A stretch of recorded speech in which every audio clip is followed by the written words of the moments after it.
Inter school tournament हो school level का, बिल्कुल। क्योंकि स्कूल से ही बिगनिंग होती है। आपको नई पौध, नए खिलाड़ियों की अगर पौध चाहिए तो वो स्कूल से ही मिल सकती है। बिल्कुल सही।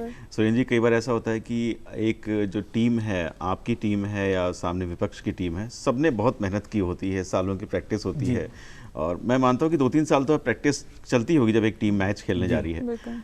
कभी ना कभी आपकी टीम जब हार जाती है तो उस हारे हुए खिलाड़ियों की निराशा को आप कैसे निकालते हैं, कैसे दूर करते हैं? बिल्कुल, बहुत अच्छा क्वेश्चन है सर। क्या होता है, जीतने वाले के साथ तो हर कोई होता है। जब खिलाड़ी जीतता है तो वो खिलाड़ी ऑटोमेटिकली इतना मोटिवेट रहता है कि उसको किसी की परवाह नहीं, किसी ने उसके लिए कमेंट्स करा, क्लैप करा, नहीं करा, क्योंकि वो जीता हुआ है, वो खुद सेटिस्फाई है। संभालना जब ये जब टीम हारी हुई है, टीम निराश है, उस टाइम पे आपकी ड्यूटी ज्यादा, आपकी रिस्पॉन्सिबिलिटी ज्यादा है। अगर आप उस टाइम पे मैच की बात करने लग जाएंगे तो टीम और ज्यादा निराश हो जाएगी। उस टाइम पे आप उनसे उनकी पर्सनल बातें करिए, कोई बात नहीं, हार गए, फिर चलता है, अच्छी बात है, नेक्स्ट ईयर अपन बहुत अच्छा करेंगे, नेक्स्ट टाइम बहुत अच्छा करेंगे। इस तरह की बातें करके उनको उस नकारात्मक परिस्थिति से बाहर निकाला जाता है। और मेरा तो ये, जब भी मेरी टीम हारती है तो मैं चाहे जीतने पे उनको ट्रीट दूं ना दूं, बट हारने पे जरूर हम गेट टुगेदर करते हैं, ट्रीट जरूर करते हैं। अरे वाह, ताकि आपकी बात सुनकर बिल्कुल ऐसा लग रहा है कि आपके स्टूडेंट्स या खिलाड़ी बहुत ज़्यादा कुछ सीखकर आपसे गए हैं। तो स्टूडेंट्स की यहाँ बात आई है तो हर टाइम ऐसा कोई ना कोई एक स्टूडेंट रहता है जो जिसे सिखाने में बहुत वक्त लग जाता है। आपके साथ भी ऐसा हुआ होगा? एक मेरे साथ एक मनीष शर्मा बैट्समैन, मतलब मेरा स्टूडेंट रहा है, उसको सिखाने में मेरे को बहुत आता था। मतलब एक्चुअल में क्या होता था, वो बहुत जल्दी खेलना और बहुत जल्दी सीखना चाहता था। अच्छा। और प्रॉब्लम यही आती थी, मैं उसको पहला स्टेप सिखाता था, वो 3 स्टेप आगे का करने की सोचता था। अच्छा। तो ना वो पहला सीख पाता था, ना वो दूसरा तीसरा कुछ भी करेक्ट नहीं कर पाता। फिर उसकी हमने बहुत काउंसलिंग करी, बहुत समझाया, और उसके बाद तो उसने स्कूल नेशनल वगैरह खेला है काफी। तो बाद में समझ में आया, लेकिन मेरे को लगता था मैं शायद इसको ना सिखा पाऊंगा कभी। आजकल होता भी है कि जो हमारे जो यूथ है वो हड़बड़ी में बहुत ज्यादा है, हर काम को बहुत जल्दी कर लेना, जल्दी करना चाहता है। बट जो जिसका टारगेट है कि मेरे को कुछ करके दिखाना है, वो स्टेप बाय स्टेप ही चलता है। अभी मेरे पास एक बच्चा है, कमलेश सिंह नगर कोटी, एट प्रेजेंट टाइम पे अपने एज ग्रुप में, क्या अपने से सीनियर एज ग्रुप में भी राजस्थान का बेस्ट ऑलराउंडर है। और अंडर 17 है वो, उसकी स्पीड अभी 8% 140 के आसपास है, और काफी अच्छा फील्डर। वो जितना तेज फास्ट बॉलर है उतना ही अच्छा बैट्समैन है, और उससे बहुत अच्छा, इन दोनों से बहुत अच्छा वो फील्डर है। तो मैं अपने अभी काफी सारे जूनियर और सीनियर बच्चों को एक ही बात कहता हूँ कि आपको मेहनत करनी है ना तो इसके लेवल का करो। और मैं चाहे मैं किसी दिन एकेडमी जाता हूँ, मेरी इच्छा नहीं होती आज कोचिंग नहीं करें, बट वो बच्चा अपना वर्कआउट करता है, तो वो देख के मेरे को भी एक इंस्पिरेशन मिलता है। मैं खुद मोटिवेट होता हूँ कि इसको सिखाना चाहिए। अपन ये अपना यहाँ बैठ के अपन टाइम खराब कर रहे हैं तो इसको बताना चाहिए। सुरेंद्र जी, आपके टाइम में जो आपका जज्बा था सीखने का, और आज हम जिन युवाओं की बात कर रहे हैं जो क्रिकेट फील्ड में आगे आना चाह रहे हैं, नाम रोशन करना चाह रहे हैं, तो आपके समय का जज्बा और आज उनके सीखने के जज्बे में क्या अंतर महसूस करते हैं आप? सर, अंतर है। पहले एक्चुअल में क्या होता है सर, जब चीजें आपको इजी गोइंग मिलने लगती हैं तो उनकी वैल्यू थोड़ी सी कम हो जाती है। हमारे टाइम पे जब हम स्पोर्ट्स करते थे तो बड़ा पेरेंट्स से भी छुपके करते थे, और कोच के पास बड़ी वैसे जाते थे, सर हमें एडमिशन दे दो, ये दे दो। आजकल थोड़ा सा क्या, पेरेंट्स खुद चाहते हैं कि हमारा बच्चा कहीं ना कहीं किसी ना किसी स्पोर्ट्स और किसी एकेडमी के साथ एसोसिएट हो। बच्चे को बिना मांगे ही वो सब चीजें इजी मिलती हैं, तो वो थोड़ा सा उस चीज में मतलब नजरअंदाज करता है। और जब बच्चे का एक बार इंटरेस्ट अगर डेवलप हो जाता है फिर तो वो पूरी मेहनत करता है। बट स्टार्टिंग में ये प्रॉब्लम देखने को आ रही है कि जब चीजें आसानी से मिलती हैं तो उनकी वैल्यू कम हो जाती है। मतलब पहले के लोगों में मेहनत ज्यादा थी। दूसरा, अब आज का माहौल भी इस तरह का है, वीडियो गेम्स है, हमने कभी वीडियो गेम नहीं देखा उस टाइम पे, टीवी में मतलब इतने टीवी चैनल्स हैं, सब कुछ है, तो बच्चे को एंटरटेनमेंट के और भी बहुत साधन है। तो फिजिकल थोड़ा सा एफिशिएंसी कम है आज के बच्चे में, फिजिकल फिटनेस को लेकर उतना नहीं बन पाता है जितना बनना चाहिए। हाँ। तो ये एक खिलाड़ी की स्टेमिना को बनाए रखने के लिए क्या मेहनत करते हैं आप? सर, फिजिकल फिटनेस के प्रोग्राम होते हैं जिसमें कभी एंडोरेंस डेवलपमेंट के लिए लॉन्ग रनिंग वगैरह करवाते हैं, कभी स्पीड के लिए शॉर्ट डिस्टेंस की रनिंग है, और काफ़ी सारी एक्सरसाइज हैं जो पर्टिकुलर बॉडी पार्ट्स को इम्पैक्ट, वहाँ स्ट्रेंथ लाते हैं। बहुत सारी ऐसे स्ट्रेचिंग एक्सरसाइज हैं, मेडिटेशन कराते हैं हम बच्चों को कंसंट्रेशन के लिए, योगा कराते हैं फ्लेक्सिबिलिटी के लिए। तो बहुत सारी फिजिकल फिटनेस तो बहुत ज़रूरी है।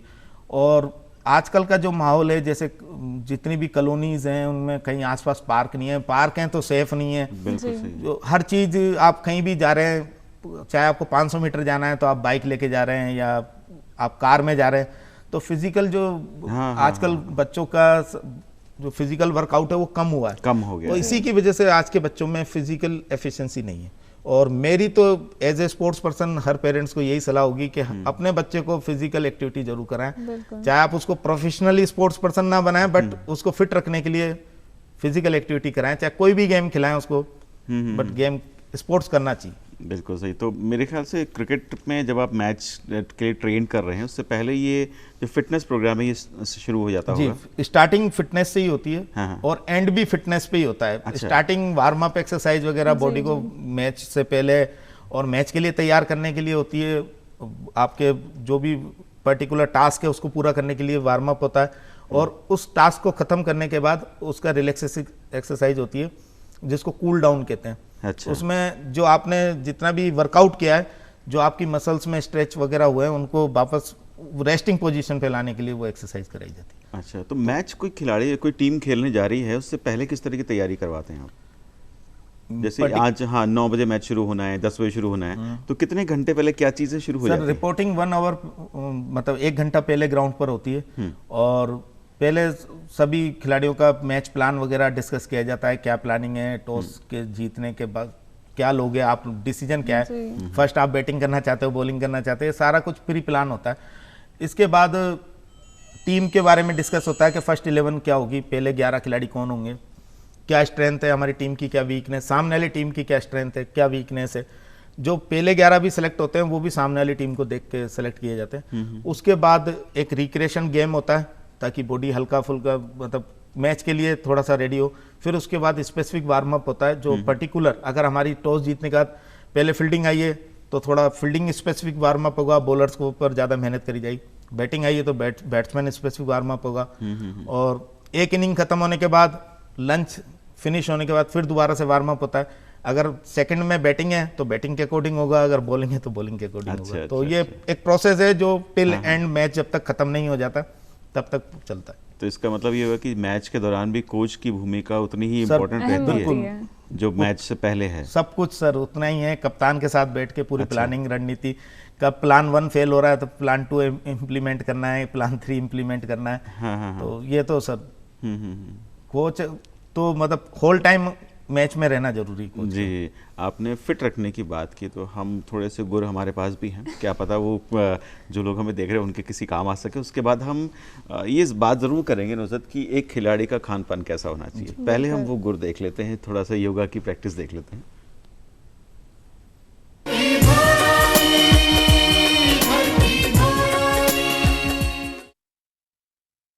ये है पावर योगा। इसमें अगर आप योग करते हैं, योग में आपका वेट ना तो कम होगा ना ज़्यादा होगा, मेंटेन हो जाता है। लेकिन पावर योगा में आपका वज़न 3 महीने के अंदर लगभग 15 किलो वज़न कम होता है। तो इसको एक नई स्टिक से निकाली मैंने एक्सरसाइज। डंडा आखिरी छोर से पकड़े सब, पैरों को खोलें, इतना खोलें जितना पैर का डंडे का नाप है, इतना खोलेंगे। साइड्स कम करने की एक्सरसाइज होगी ये वाली। कमर का दर्द, शोल्डर का दर्द, माइग्रेन, ये चीज़ सब दूर होती है। डंडे का आखिरी छोर पकड़े सब, हाथ ऊपर करें, पैरों की पोजीशन अंदर की तरफ रहेगी, हाथ ऊपर, लेफ्ट साइड टर्न करेंगे, उल्टे हाथ की तरफ टर्न करिएगा, आपकी साइड्स कम होगी, कम करिए, यस, साइड चेंज, 1 2 3 4 5 6 7 8 9 और ये 10। हाथ नीचे कर ले। ये पहला स्टेप हुआ आपका साइड्स कम करने का। दूसरा, हाथ सामने रखें बिल्कुल, और इसमें कमर में भी खिंचाव आएगा हल्का सा, घबराना नहीं है इसमें। और लेफ्ट साइड टर्न करें, लेफ्ट साइड, राइट साइड, 1 2, घुटना सीधा रखें, 2 3 4 5 6 7 8 9 10। स्पीड पकड़िए, 1 2 3 4 5 6 7 8 9 10।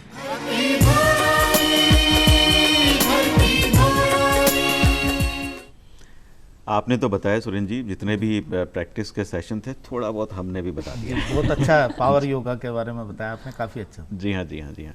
अच्छा, ये मैं आपसे जानना चाह रहा था कि एक खिलाड़ी एक आम इंसान से थोड़ा सा अलग होता है फिटनेस के मामले, आपने बताया, तो उसका खाना पीना किस तरह का होता होगा? जी, एक आम इंसान से ज़्यादा खिलाड़ी को एनर्जी की भी ज़रूरत होती है और उससे ज़्यादा वर्कआउट भी करता है एक खिलाड़ी। तो उसको अपनी बॉडी को फिट रखने के लिए अच्छा पौष्टिक खाना खाना जरूरी होता है, जैसे प्रोटीन्स वगैरह उसमें पूरे हों, मिनरल। ये जंक फूड वगैरह हम लोग मना करते हैं, कोल्ड ड्रिंक्स को अवॉइड करते हैं, जितने भी सॉफ्ट ड्रिंक्स हैं उनको सबको अगर लेना है तो आप एनर्जी ड्रिंक लीजिए जो मार्केट में इजीली अवेलेबल है, या नींबू लेमन पानी पीजिए। आपको अगर बहुत ज़्यादा डिहाइड्रेशन हो रहा है, ग्लूकोज ले सकते हैं, बट हम कोल्ड ड्रिंक वगैरह को इनको अब अवॉइड करने के लिए कहते हैं। हेल्दी, आप अगर वेजिटेरियन हैं तो आपको सब खाना चाहिए, जितनी भी दाल हैं, हरी सब्जियां हैं। खिलाड़ी की डाइट में सब कुछ होना चाहिए, दही भी होना चाहिए, दूध भी होना चाहिए। नॉन वेजिटेरियन है, वैसे तो हम वेज प्लेयर्स को भी एक खाने की सलाह देते हैं, क्योंकि आजकल एक को वेज में काउंट किया जाता है। नॉन वेजिटेरियन तो हम उनको भी यही कहते हैं कि उनको हमेशा ही नॉन वेज नहीं खाना चाहिए, उनको तो उनके पास ज़्यादा ऑप्शंस हैं जी, वो वेज भी खा सकते हैं, नॉन वेज भी खा सकते हैं, तो वो अपने खाने में वेज भी शामिल करें और नॉन वेज भी शामिल करें। जी। तो ये तो होगी जब प्रैक्टिस चल रही किसी खिलाड़ी की, उस समय की उसकी डाइट हो गई, लेकिन जिस दिन उसका मैच है उस दिन वो मैच से पहले क्या खाता होगा और लंच में क्या और मैच के बाद क्या? मैच से पहले ब्रेकफास्ट में हम लोग उनको ब्रेड वगैरह, मिल्क वगैरह एंड फ्रूट में बनाना वगैरह, ताकि एनर्जी मेंटेन रहे और बहुत हैवी भी ना हो, कॉर्नफ्लेक्स वगैरह ये सब चलता है। और लंच में भी बहुत ज़्यादा हैवी नहीं, क्योंकि उसके बाद फिर उनको बट इस चीज़ का ध्यान रखा जाता है कि खाना हैवी ना हो, बट पौष्टिक हो, पूरे प्रोटीन विटामिन उसमें सब कुछ हो, ताकि एनर्जी लेवल बना रहे। और मैच के बाद फिर हम उनको हैवी डाइट के लिए खुद ही कहते हैं कि आपको जो खाना है खाइए, अब खाओ पियो मस्त रहो। मैच हो चुका है, चाहे अब हारे हो चाहे जीते हो। हारे हो तो ज्यादा खाओ ताकि ज्यादा ताकत आए, नेक्स्ट मैच में ज्यादा करो। जीते हो तो थोड़ा कम खाओ ताकि जीत बनी रहे, ऐसा नहीं हो ज्यादा खा के आप। जी जी जी जी। सुरेंद्र जी, जानना चाहेंगे कि क्रिकेट तो आपका अहम चीज़ों में से एक रहा है, उसके अलावा किन और चीज़ों में दिलचस्पी रही है? मैं फोटोग्राफी मैंने मतलब सीखी हुई भी है और काफ़ी करी हुई भी फोटोग्राफी, आज भी मेरे को शौक है। मैं अभी भी जैसे मैचेस वगैरह की लाइव खुद ही शूट करता हूँ। कई बार एडवेंचर कहीं घूमने गया तो कुछ भी मेरे को लगा कि कुछ डिफरेंट है, मैं उसको अपने कैमरे में कैद करना नहीं भूलता। और इसके अलावा ट्रैवलिंग मेरा शौक रहा है, तो वो तो as a sports person travelling तो अपने आप ही शौक अपने आप ही वो शौक पूरा होता चला गया। खेल के साथ साथ वो एक शौक पूरा होता चला गया। तो जब क्रिकेट आपकी जिंदगी का हिस्सा नहीं होता है, हमेशा तो क्रिकेट नहीं खेलते होंगे, जब क्रिकेट नहीं खेल रहे होते तो सुरेंद्र जी क्या करते हैं? सर फैमिली के साथ अपना टाइम स्पेंड करता हूँ, एक बिटिया है उसके साथ थोड़ा सा समय, और बाकी अभी तो मेरा खुद का भी स्ट्रगलिंग टाइम है, मेरे को भी लगता है कि अभी बहुत कुछ अचीव करना है। जी हाँ, जी हाँ। तो क्रिकेट नहीं भी हो रहा होता है तब भी प्लान दिमाग में तो क्रिकेट ही चल रहा होता है। मेरे ख्याल से इंसान की आखिरी सांस तक उसका स्ट्रगल चलता है कि वो कुछ ना कुछ अचीव करे। बिल्कुल जरूरी भी है, जरूरी है। सुरेंद्र जी, ऐसा अक्सर देखने में आता है कि जो क्रिकेट के खिलाड़ी हैं वो अक्सर मैदान पर चोटिल हो जाते हैं, उन्हें चोट लग जाती है और फिर वो अगले 2-3 मैच नहीं खेल पा रहे हैं, या 2-3 सप्ताह का आराम या 2-3 महीने का आराम, कभी कभार लंबा आराम भी। तो ये चोट ना लगे, इससे बचने के लिए खिलाड़ी को किस तरह सतर्क रहना चाहिए? वैसे खिलाड़ी को चोट से हमेशा बचने की कोशिश ही करनी चाहिए, बट चोट और खेल मतलब इंजरीज स्पोर्ट्स का एक पार्ट है सर, पर्यायवाची दोनों एक दूसरे के, बिल्कुल पार्ट है, आप इसको अलग नहीं कर सकते, डिफर नहीं कर सकते। और हार्ड बॉल का मैंने बताया कि सभी गेम्स में सर इंजरी होती है, चाहे हार्ड बॉल का गेम हो चाहे सॉफ्ट बॉल का हो, इवन बैडमिंटन की कोक बहुत लाइट होती है, बट उसको भी खेलते टाइम मसल्स का पुल होना, स्ट्रेच आना, ये सब हर गेम में है। तो इंजरीज को तो हम स्पोर्ट्स का एक पार्ट मानते हैं और उससे बचने की कोशिश की जा सकती है, बट बचा नहीं जा सकता। कहीं ना कहीं आप कभी ना कभी इंजर्ड होंगे ही, ये आप मन में रखिए। और इंजरी को कभी छुपाना भी नहीं चाहिए। एक as a coach, as a player, मैं हर खिलाड़ी को ये सलाह देना चाहूँगा, आप में थोड़ी सी भी इंजरी हुई है आप उसको अपने कोच के साथ, अपने फिजियो के साथ डिस्कस करिए, नहीं तो वो बड़ी हो जाती है। हाँ, वो बढ़ती चली जाती है अगर हम आप उसको छुपाते हैं तो आप इंजरीज के बारे में खुल के बात करनी चाहिए खिलाड़ी को अपने कोच और फिजियो से। वैसे समय थोड़ा कम बचा है, लेकिन मैं एक चीज़ ज़रूर जानना चाहूँगा कि हर खेल के मैदान पर पिच कैसे तैयार होता है? हाँ सर, कई तरह के पिच होते हैं, मैटिंग विकेट, सीमेंटेड विकेट, ये दोनों प्रैक्टिस के लिए। पहले तो मैटिंग विकेट पे क्रिकेट होती थी, एक नीचे हाँ। समतल जगह होती थी, उस पर एक मैट बिछा के। आजकल सारी क्रिकेट टर्फ विकेट पे होती है। टर्फ विकेट भी एक तो प्लेन सपाट टर्फ विकेट होते हैं, ग्रासी टर्फ विकेट होते हैं। प्लेन सपाट जो टर्फ विकेट होते हैं हम उनको बैटिंग के लिए बड़ा आइडियल मानते हैं। जो ग्रासी विकेट होते हैं उनको बॉलर्स के लिए आइडियल मानते हैं कि वो बॉलर्स को सपोर्ट करते हैं। पिच बनाने का बड़ा लंबा प्रोसेस है, उसको डिग किया जाता है, फिर उसमें कई तरह की सॉइल्स की लेयर डाली जाती है, फिर उस पर ग्रास ग्रो की जाती है कई लेयर्स में। जी जी। ग्रास लगाई, फिर क्ले वापस से दोबारा से सैंड डाली, फिर ग्रास लगाई। और हर मैच से पहले क्यूरेटर के ऊपर डिपेंड करता है कि वो बैटिंग फ्रेंडली विकेट तैयार करेगा और अच्छा। या फिर टीम मैनेजमेंट, जो होस्ट टीम है उसका मैनेजमेंट किस तरह की पिच को तैयार कराना चाहता है, वो सब उनके ऊपर डिपेंड करता है। बाकी एक जो विकेट बन गया है, एक पिच जो बन के तैयार हो गया है, उसको हर मैच में चेंज कर सकते हैं आप। चाहें तो उसको एवरेज विकेट बना सकते हैं, वो डिपेंड करता है सब वाटरिंग और रोलर, किस तरह से आपने रोलिंग करी और किस तरह से वाटरिंग करी है, क्या प्रोसेस यूज करा है, वो सब उस पर डिपेंड। ये जो कहानी आपने बताई है पिच को तैयार करने की, ये जिम्मेदारी किस पे होती है कि हमें पिच, जैसे हमें ये हमारी अगर टीम हम के लिए- ऑर्गेनाइजर हैं तो जो भी ऑर्गेनाइजिंग टीम होती है वो ग्राउंड्स के क्यूरेटर से, जो उस पर्टिकुलर जिस मैदान पे मैच होना है उसके पिच क्यूरेटर को से बुला के बात कर सकती है। अंतिम निर्णय पिच क्यूरेटर का है कि वो ऑर्गेनाइजिंग होस्ट टीम का भी माने या नहीं माने। वैसे तो होता ही है कि पिच क्यूरेटर टीम का पार्ट होता है तो वो उनकी बात मानता है, बट कई बार हमें देखने को मिला टीम मैनेजमेंट ने मांगा बैटिंग विकेट, पिच क्यूरेटर ने दिया बॉलिंग फ्रेंडली विकेट। अच्छा। तो कई बार डिपेंड करता है, वो कहता है मैं अपने काम से क्यों समझौता करूं, तो डिपेंड करता है सर। बाकी अंतिम निर्णय पिच क्यूरेटर का ही है कि वो किस तरह का विकेट तैयार करता ये तो बात हो गई उस मेजबान टीम की या उस मेजबान देश की जहाँ पे क्रिकेट होना जी, है, जी। आपने अपने हिसाब से तैयार करा लिया। अब उसका क्या, जो मेहमान टीम आने वाली है? मेहमान टीम को तो सर हमेशा विपरीत परिस्थितियों में खेलने के लिए तैयार होकर ही आना पड़ता है। एक चैलेंज होता है उनके चैलेंज लिए। वैसे ये अच्छा भी है कि आपको दूसरे की परिस्थितियों के अकॉर्डिंग खेलना है। हाँ। मैं ये हर चीज के लिए इसमें पॉजिटिविटी बहुत अच्छे से देखता हूँ कि आप दूसरे के माहौल में ढल के खेल रहे हैं तो ज्यादा अच्छा कर रहे हैं। जी। तो ये जरूरी भी है। अगर आप अपने जैसा माहौल ही, इंडिया जैसा माहौल ही आप यूके में और ऑस्ट्रेलिया में या साउथ अफ्रीका में चाहते हैं, फिर डिफरेंट क्या हो सकता है? यहाँ से अलग कुछ होना चाहिए। सही है। आप कुछ पूछना चाह रहे बिल्कुल हैं? सुरेंद्र जी, एक चीज़ मेरे दिमाग में अभी आ रही है कि सरकारी नौकरी होती है उसमें रिटायरमेंट 7 साल के बाद हो जाता है, उसके बाद आदमी घर बैठ जाता है। एक कोच की लाइफ स्पैन कितनी होती है? क्या वो डॉक्टर की तरह अपना काम, अपना प्रोफेशन बाद में भी जारी रख सकता है? हाँ, पूरा जीवन चलता है। टीचिंग एंड लर्निंग जी। ये एक ऐसा प्रोसेस है जो स्टार्ट बर्थ से पहले होता है और टिल डेथ तक चलता है। अच्छा। 2 एग्जाम्पल हैं बहुत छोटे से। अभिमन्यु ने जो चक्रव्यूह तोड़ने की शिक्षा ली वो जन्म से पहले ली, और भीष्म पितामह लास्ट मरते मरते भी कुछ सीख के गए। तो सीखना और सिखाना ये टिल डेथ तक चलता है, लंबा प्रोसेस। इसमें कोई रिटायरमेंट की उम्र नहीं है।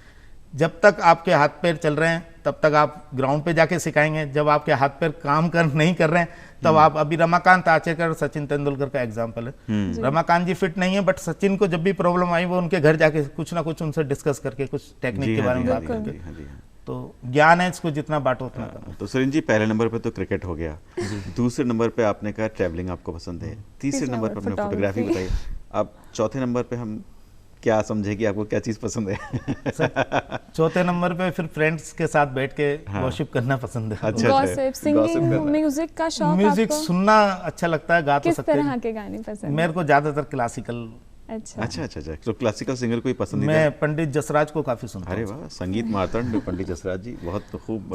समझ नहीं आती राग रागनी, बट हाँ, अच्छा सुनने लगता में है आनंद तो। है। सुनने में बिल्कुल। संगीत वही जिसको सुनने में सुनने आनंद है, में बस वही समझ वाली बात हो गई। और कभी फिल्मों का शौक रहा कहीं? सर बहुत कम, क्योंकि 3 घंटे कभी एक साथ होते नहीं है कि 3 आवर्स सब में बैठ के कोई फिल्म देखूं, और वहाँ भी बैठ के अगर दिमाग कहीं और लग रहा हो तो फिर बहुत कम। कोई हमारी कभी देखी ना हो या ना हो, लेकिन आपने लगान जरूर देखी हाँ, होगी। वो तो बहुत अच्छी मूवी। आमिर खान ने आप जैसे क्रिकेट प्रेमियों का ध्यान रखा। क्रिकेट प्रेमी नहीं वो सर, मतलब लगता भी है कि कोई सब्जेक्ट से रिलेटेड है, और शायद जितनी मेरी नॉलेज है मेरे को यही पता है कि वो शायद इस तरह की घटना हुई है पास्ट में। जी। तो अगर हुई है और उसके ऊपर आधारित फिल्म है तो काफी अच्छी हुई। हाँ, बाकी क्रिकेट के ऊपर है इसलिए देखिए। वैसे एक क्रिकेट खिलाड़ी बहुत व्यस्त रहता है अपने दौरों के मामले में भी और क्रिकेट खेलने के मामले में भी। ऐसे में आप भी व्यस्त रहे होंगे अपने समय में? बिल्कुल सर, क्रिकेट खिलाड़ी नहीं सर, जितने भी स्पोर्ट्स पर्सन हैं वो सब व्यस्त ही रहते हैं, क्योंकि उनका मॉर्निंग सुबह early in the morning 5 o'clock से स्टार्ट होता है, हाँ। शाम को 8-9 बजे तक उनका ट्रेनिंग शेड्यूल चलता है, जो भी कंट्री के लिए और अच्छे लेवल पे खेल रहे हैं, और जो अच्छे लेवल पे खेलने की तैयारी कर रहे हैं उनका तो और भी ज़्यादा शेड्यूल टाइट होता है। तो ये तो चलता रहता है, बिजी शेड्यूल है, हर स्पोर्ट्स पर्सन का बिजी शेड्यूल है इसमें। तो ऐसे में आपके घर का सपोर्ट कैसा रहा? सर मेरी फैमिली ने हमेशा मेरे को सपोर्ट करा। मतलब जब मेरे पेरेंट्स को ये पता लगा मैं क्रिकेट खेल रहा हूँ, राष्ट्रीय स्तर पे खेल रहा हूँ, तो उन्होंने भी सपोर्ट करना चालू करा। मेरी मैरिज के बाद मेरी वाइफ ने बहुत सपोर्ट किया कि उसने कभी भी ये नहीं कहा कि आप रात को 10 बजे आ रहे हो, आप अर्ली इन द मॉर्निंग 5 बजे जा रहे हो। तो फैमिली सपोर्ट तो सर हर एक को चाहिए। सक्सेस के पीछे आपके मतलब एक सितारा चमकता है, लेकिन उसको चमकाने के लिए कितने नीम के पत्थर लगे होते हैं ये किसी को नहीं पता बहुत होता। खूब, बहुत खूब, बहुत वैसे भी सही बात। कोचेस का काम, हम तो बैकडोर अपने आप को मानते हैं कि बैक स्टेज हीरो होते हैं, हाँ, कोचेस हाँ। कभी भी फ्रंट में नहीं आते। जी हाँ, जी हाँ। तो इसलिए अभी भी आज इंडिया टीम में इतने प्लेयर्स खेल रहे हैं, तो हर एक के कोच का आपको नाम नहीं पता होगा कि विराट कोहली का जैसे कोच कौन है, डायरेक्टर, सही बात प्रोड्यूसर्स है। का और कम। शिखर धवन का कोच कौन है, और किसका। तो लेकिन बैक स्टेज के बिना ऑन स्टेज जो है, वो जो on चमक stage है, कुछ वो नहीं है। संभव ही नहीं है किसी तरह से। तो आने वाली जो पीढ़ी है, जो आपके जूनियर्स हैं, जो बहुत छोटी छोटी उम्र के बच्चे आने चाहते हैं और जो आपको इस समय देख रहे हैं, जो समझना चाहते हैं क्रिकेट को, उनके लिए क्या संदेश देना चाहेंगे कि वो सर, किस तरह से आगे बढ़ें? मेरे सभी खिलाड़ियों के लिए, सिर्फ क्रिकेट वालों के लिए नहीं, जीवन में हर पल चुनौतियां आती हैं, चुनौतियों का सामना करो, हर असफलता से सफलता की ओर अग्रसर हो, आप सीखो, और सफल होते हो तो उसको बनाए रखने के लिए निरंतर प्रयास करते रहो। मेरी जो मानना है, मेरा सोचना है, जीवन में ऐसी कोई चुनौती नहीं है जिसका आप डट के मुकाबला नहीं कर सकते और उससे पार नहीं पा सकते। बस मन में ठान लेना मन चाहिए में कि- ठान, हमेशा पॉजिटिव एटीट्यूड के साथ आप फील्ड पे रहो। जी। नेगेटिविटी हर फील्ड में आती है, हर चीज में आती है, पढ़ाई में भी कई बार मार्क्स कम आते हैं। कभी भी आप मतलब हतोत्साहित मत हो, जी। उत्साह के साथ, अच्छी एनर्जी के साथ आप काम करते रहो, सफलता जरूर मिलेगी। ये मैंने अपने ऊपर आजमाया हुआ है और क्या देखा हुआ है। बहुत बढ़िया आपने एक संदेश दिया है आने वाली पीढ़ी के लिए। बहुत बहुत धन्यवाद सुरेंद्र सिंह राठौर साहब, आप यहाँ आए सुप्रभात धरती धुरारी में और इतना अच्छी आपसे बातचीत हुई, काफी बहुत कुछ अनुभव सीखने आपने को मिला बांटा। आपसे। तो बहुत बहुत धन्यवाद धन्यवाद आप लोग। सुरेंद्र जी, यहाँ सुप्रभात धरती धुरारी के बहुत इस बहुत मंच पे शुक्रिया। आने के लिए बहुत बहुत धन्यवाद। और आप सभी से सुप्रभात धरती धुरारी के अगले अंक में फिर मुलाकात होगी। हमें इजाजत दीजिए और चलते चलते आनंद लेते हैं लोक संगीत का। बिल्कुल।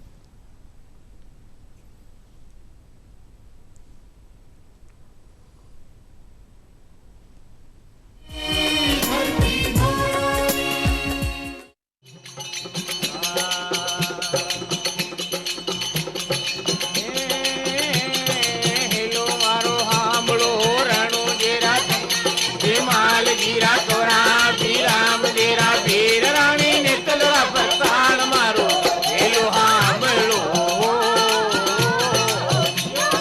હેલો ચૂનો જીરા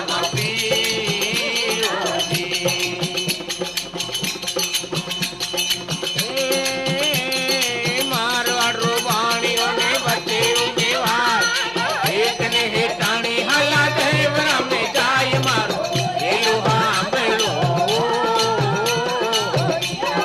હેલો ચૂનો જીરા પીરો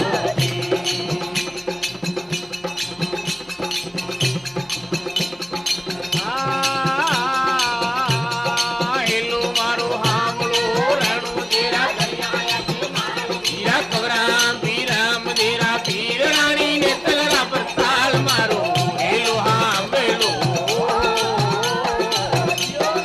હેલો ચૂનો જીરા પીરો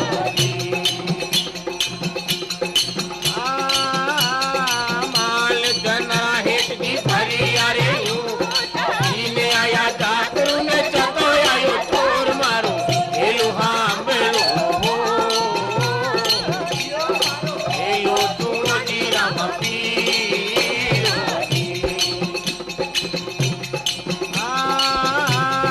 ગલા માજન બોલ્યા ને પેટ વાળી ધણુ તારા મેલા માં ના પગમાં પેટ મારો હેલો હાંભળો હેલો ચૂનો જીરા પીરો ઓ મારો હેલો ચૂનો જીરા પીરો ઓ મારો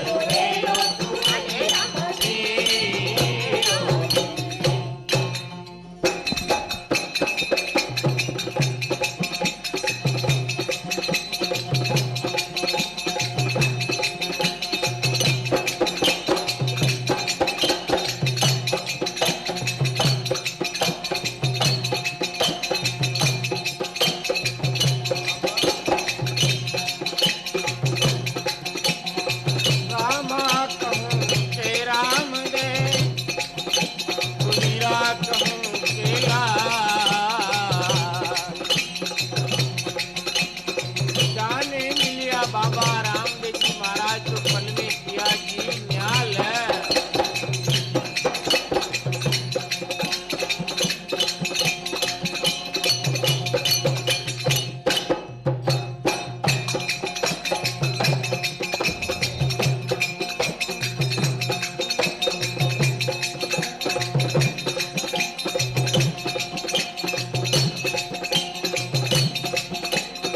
केसरियो वागो बणियो ने तुरे तारे हजारे।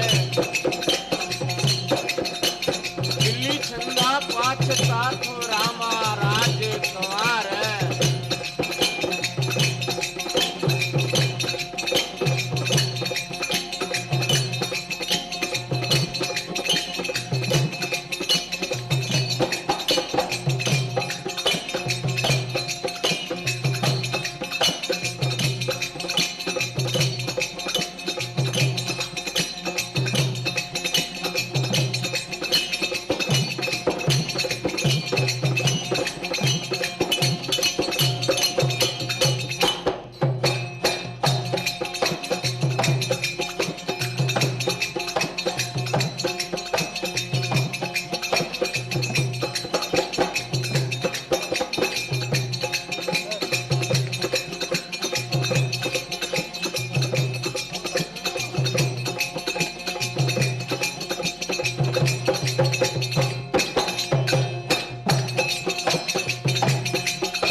रामा कहूँ ते राम दे तो हीरा कहूँ केला।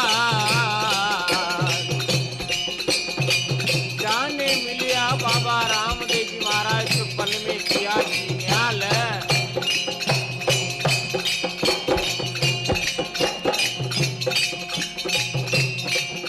तो हर जी हालो देवरा तो पर तो रामा